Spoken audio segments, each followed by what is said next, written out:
ఏంటి అలా కూర్చున్నావు? ఏం చెప్పనే నా ప్రాబ్లమ్ నీకు. పెళ్ళైనప్పటి నుంచి మా అత్త నేను ఏది చేసినా తప్పంటుంది. తుమ్మినా తప్పే, దగ్గినా తప్పే.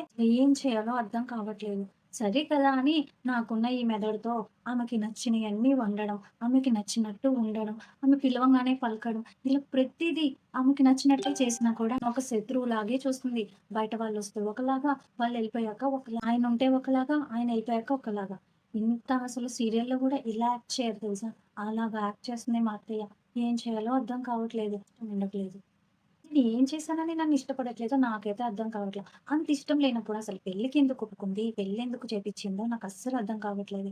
అందుకే ఏం చేయాలో తెలియక ఇలా ఓసి కూర్చున్నాను. ఇంతేనా? ఇది నీ ప్రాబ్లమే కాదే. ప్రపంచంలో అత్తలు ఆల్మోస్ట్ అందరూ ఇలానే ఉంటారు.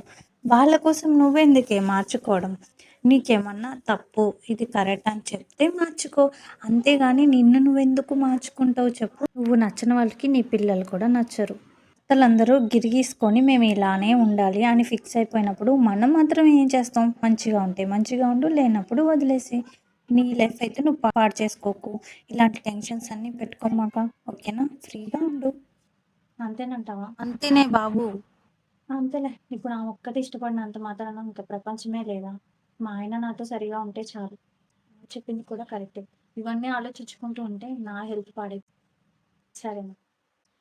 థాంక్సే. నా మైండ్ అంతా చాలా రిలాక్స్ చేసావు.